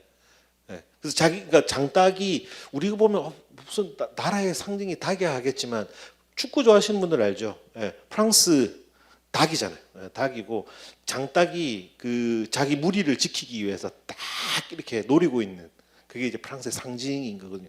그 닭이 바로 이 닭입니다. 이건 앙컷이긴 하지만 자, 이거 조금 죄송합니다. 좀 징그러워하실 분이 있는데 거기는 닭을 먹을 때 이렇게 머리를 붙여서도 이렇게 하는데 머리를 붙이는 이유는 크게 이제 두 가지가 있는데 이게 진짜 브레스 닭이라는 것을 보여주기 위해서 다리 파랗고 머리 까맣고 털이 하얗다는 것도 있지만 저기는 국물을 내서 먹을 때는 대가리와 그다음에 이 다리가 안 들어가면 국물이 안 나온다고 생각을 하더라고요. 그래서 국물용으로 할 때는 반드시 요걸 통째로 사가지고 먹습니다. 이게 이제 전형적인 이 브레스 닭입니다. 그래서 딱 35일 동안만 개사 축사해서 하고 그 이후부터는 무조건 방목입니다. 그리고 반드시 방목을 하면서 풀밭에서 뛰어놀면서 풀밭에서 풀 뜯어먹고 벌레 뜯어먹고 브레스 지역에서 나는 우유를 먹습니다. 그리고 브레스 지역에서 기르는 옥수수와 밀을 먹여야지 일반 사료 먹이면 브레스 닭이라고 이름 못 붙이게 법으로 정해버렸습니다. 이게 이제 그 지리적 표시제에 관련된 거거든요. 그리고 품질 관리도 닭 한 마리당 최소 10제곱미터의 초지가 있어야 돼. 그리고 우리나라에서 닭은 일반적인 닭은 28일에서 32일 후에 출하합니다. 한 달. 그래서 중병알이죠. 여기는 최소 4개월 이상 출하해야 되고 도축 2주 전에는 다시 개사로 입시를 한 다음에 지방 함량을 업한 다음에 이제 한데 여기는 되게 신기하게 닭을 숙성합니다. 우리는 닭 숙성 안 하잖아요, 그죠? 여기는 닭을 숙성을 합니다. 그리고 몸무게가 작으면 절대 안 된다. 그리고 이런 식으로 지금 되어 있습니다. 시간이 없으니까 넘어가겠습니다. 그래서 아까 말씀드린 걸 드린 이 네 가지 요소로 보게 되면 브레스 닭은 왜 다르냐? 품종이 일단 다르다. 프랑스 동부 지역의 재래 닭이다. 그리고 생육 환경이 다른데 브레스 지역의 습지와 풀밭에서 브레스의 풀, 벌레, 우유를 먹고 자라고 생육 방식 방금 말씀드린 대로 이런 방식으로 아예 차별화되게 기르고 있다. 후처리 방식 도축하기 전에 지방을 올리기 위해서 2주 정도 계산해 생활을 하고 도축한 다음에 숙성해서 이 살의 연도를 부드럽게 해서 유통을 시키는 겁니다. 이렇게 판매를 하고 있습니다. 프랑스는 꼭 닭을 이렇게 판매하더라고요. 우리나라는 그 닭에 이 깃털 붙어 있는 거를 굉장히 싫어하잖아요. 근데 쟤네들은 그렇지는 않더라고요. 그래서 우리는 깃털 붙어 있는 걸 너무나 싫어하기 때문에 굉장히 높은 온도의 물에 오랫동안 넣었다 빼거든요. 근데 그렇게 되면 피부가 손상되니까 저기서는 그렇게 안 하더라고요. 짧은 시간만 이렇게 해서 약간의 깃털 붙어 있게 유통을 시키고 있습니다. 가격을 보시면 키로당 24유로라고 되어 있습니다. 24유로면 3만 원이죠. 1kg짜리 생닭이 3만 원. 우리나라에서 3만 원짜리 생닭을 주고 사 먹을 사람이 있을까요? 그런데 여기서는 프랑스의 셰프들 그리고 프랑스의 국민들은 기꺼이 그렇게 이 닭은 다르다라고 인정을 하는 거죠. 그래서 이렇게 브레스 생산자 협회가 마크 달아가지고 유통하고 있고 여기에다가 이런 목걸이도 달고 그다음에 이렇게 발찌도 답니다. 이게 진짜 브레스 닭이라는 건데 이걸 왜 다냐면요. 요리하면은 요리를 꼭 올려줘요. 이게 진짜 브레스 닭을 잡았다. 이게 1년면으로 딱 들어가 있는 거죠 여기. 이게 죄송합니다. 이거는 이제 숙성하고 있는 장면입니다. 숙성고 2도에서 숙성합니다. 2도에서. 근데 숙성할 때 나름의 룰이 있더라고요. 뭐는 제거하고 뭐는 안 정한 상태로 숙성해야지 숙성이 되지. 정확히 기억이 안 나는데 심장을 빼면 안 된다고 그러던가 뭐 그러더라고요. 그러면 숙성이 안 되고 상한다고. 그래서 이거를 이제 어떻게 토종닭이라고 하는 것이 전반적으로 봤을 때 일반적인 육개보다도 훨씬 더 고기가 단단합니다. 가격도 비싸고요. 그런 특징이 있거든요. 그래서 이런 토종 계통의 닭들을 어떻게 요리하는지를 보려고 그 근처에 있는 폴 보키즈 돌아가셨습니다. 폴 보키즈에 갔습니다. 그분의 동상이 있고. 그래서 이 동네는 어떻게 먹지? 이게 뭘까요? 요한지 닭이 들어가 있습니다. 돼지 방강. 돼지 방강 안에 넣어가지고 얘를 익혔습니다. 예. 그래서 이렇게 오븐에 넣어서 구운 거죠. 예. 굽고 얘를 딱 갖고 와서 앞에서 칼로 팡 터뜨립니다. 예. 그럼 안에 닭이 이게 들어가 있죠. 지린내가 확 올라오는데요. 그걸 즐기는 겁니다. 예. 그거를 이렇게 그 자리에서 다 분해해가지고, 예. 굉장히 유명한 분이십니다. 이분 셰프는 아니지만 소믈리에시고, 그래서 이 닭이 이 밑에 이렇게 다리가 이렇게 깔려 있고 오렐버섯이랑 야채랑 쌀이랑 소스 이렇게 올려서 이렇게 구운 닭을 이렇게 주더라고요. 정말 맛있게 먹었습니다. 이건 아까 하는 그 폴 보키스라고 하는 셰프님의 식당이요. 그는 조르주 블랑이라고 하는 데인데 이분도 이제 브레스 닭 그 동네 출신이세요. 그래서 딱 입구에 브레스 닭이 딱 있죠. 네. 가서 이제 이분 조르주 블랑입니다. 네. 그래서 물어봤습니다. 이 닭 요리할 때 제일 어려운 게 뭐냐 했더니 우리랑 똑같더라고요. 닭 요리 잘못하면 가슴살 뻑뻑해지는데 그 가슴살 뻑뻑하지 않게 하는 게 그게 제일 힘든 거라고, 그거 계속 노력 중이라고 그러더라고요. 네. 그래서 그분의 제자가 닭을 어떻게 이제 요리하는지 자기네 방식으로. 이게 보면 이 밀가루 같지만 밀가루가 아니고 소금입니다. 소금 반죽입니다. 소금에 물 조금씩 넣으면서 이렇게 되직하게 만들어 가지고 요 안에 들어가 있는 게 브레스 닭이 들어가 있습니다. 요 닭을 집어넣고 소금 반죽을 쌉니다. 왜 이 짓을 왜 할까요? 아까 그 저기 돼지 방광에다가 왜 집어넣었을까요? 수분 빠져나가지 말라고. 수분. 네. 그래서 구우면 이렇게 나옵니다. 이게 너무 먹음직스럽더라고요. 그래서 이거 밖에 이거 빵 같은 거 좀 먹어보자. 야, 이게 소금 덩어리야 그러더라고요. 아이, 맛있겠는데 먹어봤더니 진짜 소금 덩어리더라고요. 네. 그대로 구워서 탁 땄는데 와, 정말 이 큰 식당 안에 저 소금 크러스를 딱 깨는 순간 브레스 구워져 안에서 이제 열로 구워진 거죠. 구워져 있는 이 닭의 향이 확 퍼져 나오는데 아, 정말 그 향이 육향이 대단했습니다. 제가 닭에 육향이 있다고 그러면 에이, 닭이 무슨 육향하지만 오래 기른 닭은 토종 닭은 확실히 육향이 존재합니다. 그리고 구워 드셔 보십시오. 진짜 강한 육향이 느껴집니다. 그걸 또 이렇게 또 예, 다리랑 가슴살이랑 이렇게 해서, 그리고 또 이분 그 이번에는 그 브레스 토종 닭을 기르는 분의 그 생산자입니다. 생산자 집에 놀러 가가지고 닭 보고 니네 닭 먹는 그대로 요리를 해달라고, 뭐 일부러 막 더 맛있게 하려 하지 말고 평상시에 드시는 대로 요리를 좀 해달라고 제가 부탁을 했습니다. 그랬더니 알았어 그러더니 막 후라이팬에다가 몰려서 막 튀겨주는 거, 이게 뭘까요? 닭벼슬입니다. 우리랑 똑같은 이야기를 하시더라고요. 우리 어머니께서는 절대 먹는 거 하나도 버리면 안 된다고 그랬다고. 어릴 때부터 자기는 이거 먹었다고. 진짜 맛있었습니다. 닭벼슬 튀김, 브레스 닭. 그리고 닭을 4마리를 가지고 와서 생닭에다가 딱 여기 저 구멍, 배 구멍에다가 소금 한 꼬집, 후추 살짝 딱 넣고 다 흔들더니 진짜 딱 그거만 넣고 그대로 오븐에서 그대로 구웠습니다. 예. 다른 간 하나도 안 하고 예. 구워가지고 꺼내서 칼로 잘라서 먹으라고 했는데 여기 지금 보면 밑에 기름이 막 있죠. 이게 기름을 넣은 게 아니고요. 닭이 가지고 있던 기름이 녹아내리는 겁니다. 근데 저 기름이 너무 맛있어가지고 제가 여기를 저 혼자 간 게 아니라 이 요리법을 배우기 위해서, 저는 요리 전공자가 아니잖아요. 우리나라에서 유명한 셰프님을 모시고 왔는데 셰프님들이 정말 저 기름을 마셨습니다. 닭기름을 너무 맛있어서. 네. 그리고 고기까지 다 먹었죠. 정말 맛있겠죠. 기름 나온 거 보십시오. 기름 따로 넣지도 않았는데 예, 정말 껍질이 정말 맛있었습니다. 예, 토종닭은 껍질이 맛있습니다. 이렇게 해서 예, 두꺼운 껍질 보이시죠? 이렇게 해서 먹었습니다. 그래서 사실은 여기뿐만 아니라 뭐 여러 나라를 이제 갔다 왔는데 이 닭이, 그리고 여기 일본도 가고요, 뭐 스페인도 가봤더니 토종 닭은 그 동생들은 전부 다 구워 먹더라고요. 튀기지도 않고. 그래서 한국에 들어와서 제가 그 이야기를 했더니 여기 전남 출신 분이 저한테 뭐라고 했냐면, 야, 광양에 가면 토종닭 진짜 맛있게 굽는 데 있어 그러는 거예요. 그래서 어디냐고 했더니 지곡산장을 가보라고 그러더라고요. 갔는데 제가 이 토종닭 요리법들 전 세계를 돌았거든요. 전 세계에서 제일 맛있습니다.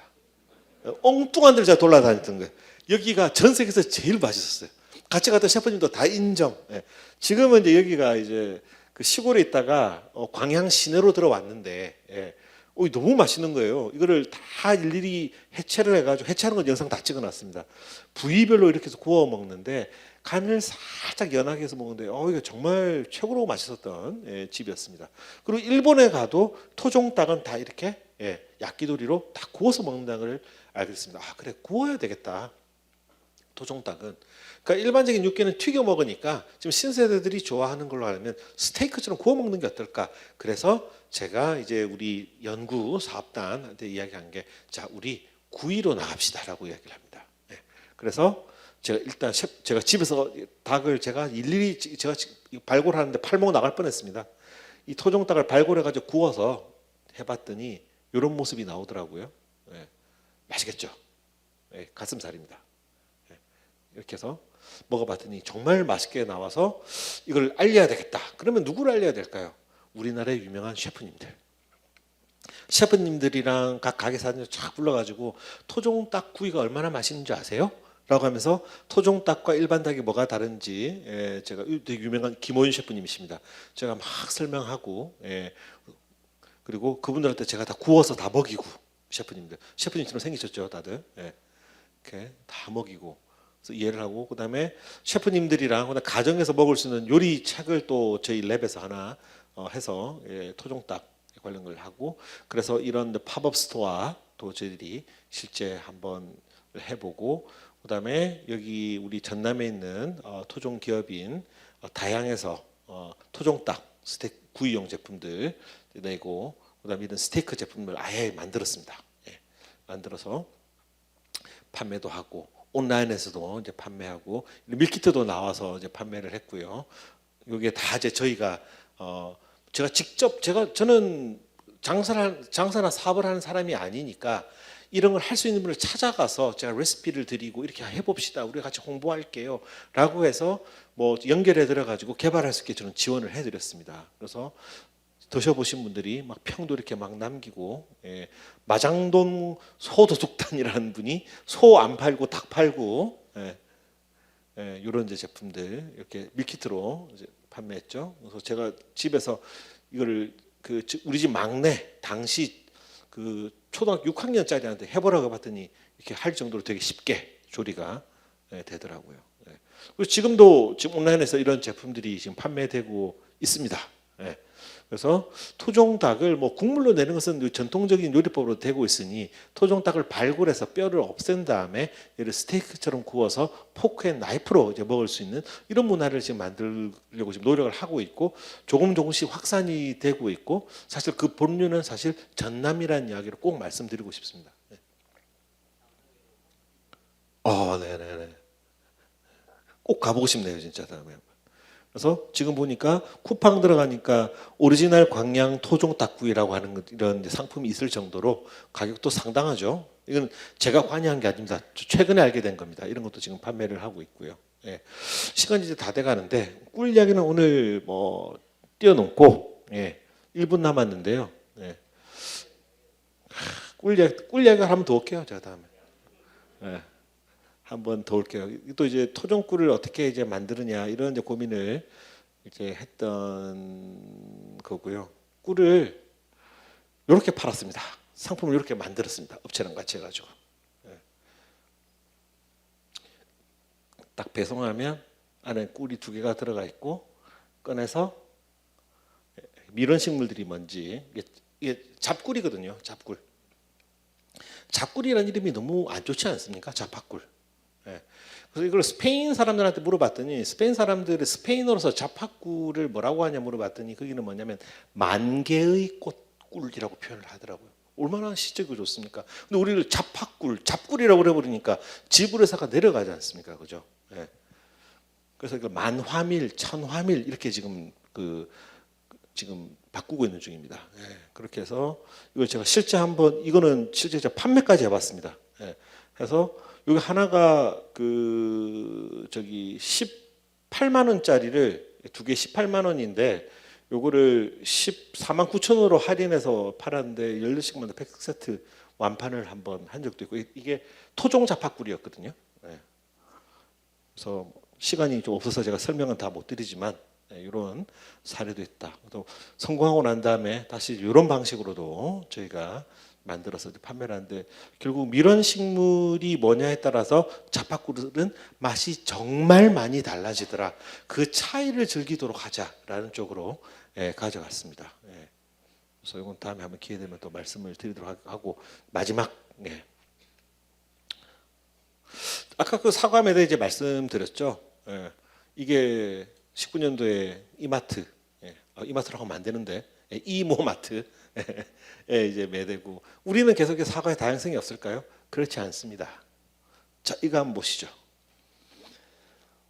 제가 마켓컬리랑 같이 좀 일을 하고 있습니다. 마켓컬리랑 일을 하고 있고 제가 마켓컬리랑 같이 만든 상품이 요겁니다. 여기 시나노 골드 있죠? 그리고 지금 이게 9개 다른 품종의 사과가 들어가 있습니다. 그래서 먹어보고 내 입맛에 맞는 게 뭔지 알았으면 좋겠다는 겁니다. 그러면 마켓컬리는 이걸 이렇게 해서 팔면 돈이 벌릴까요? 돈 안 벌리죠. 이게 인건비가 얼마가 들어가는데 이거를 먹어보고 맨날 부사만 드시던 분들이 시나노 골드가 이런 맛이었어? 이게 내 맛에 맞네? 그러면 시나노 골드를 더 비싼 값을 주고 살 거잖아요. 그 시장을 보는 겁니다. 그래서 취향 찾기라고 우리는 이야기를 하고 있습니다. 이 프로젝트를. 그래서 사과를 해서 절반의 성공을 했습니다. 여기 다 붙여놨 시나노 골드 다 황옥 다 붙여놨죠. 먹어봤더니 세상에 이런 품종이 있는지 몰랐어요. 이게 내 입맛에 맞습니다. 어떤 분은 역시 내 맛은 부사가 잘 맞습니다. 그분은 부사 드시면 되는 거고, 그죠? 그래서 안 드셔봤던 분들이 특히 시나노 골드가 되게 인기가 좋았습니다. 이때 처음 시나노 골드를 접해본 분들이 많았고, 사실 저도 이거 하면서 처음으로 먹어봤고 시나노 골드를 사랑하게 된 계기가 이제 되는 겁니다. 그럼 저 같은 사람은 앞으로 어떻게 할까요? 시나노 골드가 부사보다 키로당 몇천 원 더 비싸도 내 입맛에 맞으니까 프리미엄 가격 주고 저는 사 먹는 겁니다. 그래서 취향을 찾아주는 것은 굉장히 중요한 거고 그 취향은 다양성에서 출발을 하는 거죠. 근데 이게 한 농장에 가능할까요? 불가능합니다. 협업하지 않으면 안 되는 겁니다. 이거는 뭐 농가끼리 협업, 장목반끼리 협업, 나아가서는 협동조합끼리 협업을 통해서 이거를 만들어야 되는 거죠. 자, 그래서 평 나온 거 보십시오. 뭐 난리가 났습니다. 뭐 정말 선물 받는 기분이었어요. 근데 이거를 계속 판매하는 게 아니라 딱 시즌 한정으로 딱 팝니다. 그리고 그 다음에 이제 제철로 딱 넘어가게 되면 이제는 내 입맛에 맞는 거 제값 주고 사라고 이렇게 되는 이제 제가 이름을 붙인 거는 취향 찾기 상품 또 하나 뭐냐면 포탈 상품이라고 저는 표현했습니다. 포탈. 우리 포탈이 뭐냐면 내가 원하는 곳을 가기 위해서 들렀다 가는 곳이잖아요. 포탈 상품이라고 저는 표현을 합니다. 이걸 성공을 시켰더니 드디어 오프라인에서도 바뀌더라고요. 컬리가 딱 성공시키니까 하나로마트, 롯데마트도 이걸 갖다 놓고 팔기를 시작을 하는 겁니다. 예전에 MD를 별로 관심 없었거든요. 이렇게 하는 거 귀찮잖아요. 근데 컬리가 성공하는 거 보고 이렇게 갖다 놓고 판매를 이제 하는 거죠. 그래서 성공시키고 그 다음에 제가 한 게 딸기였습니다. 딸기를 6개 품종을 다 특징, 실제 안에 열어보게 되면 각 품종에 대한 설명이 상세히 들어가 있습니다. 그래서 먹어보고 내 입맛에 맞는 품종을 골라서 먹으라라고 했습니다. 자, 이거를 올 2월에 했습니다. 1월에 했습니다. 사실 1월에 하고 한 3주인가 4주를 돌렸습니다. 그리고 이제 컬리에서 본격적으로 이 각 품종을 다 팔았죠. 대표적으로 이때 사람들한테 인지도가 많이 올라가게 된 게 뭐냐면 비타베리라고 하는 품종이었고 저도 비타베리를 처음 먹어봤는데 이게 정말 내 입맛에 안 맞구나 하는 것을 저도 깨닫게 됐습니다.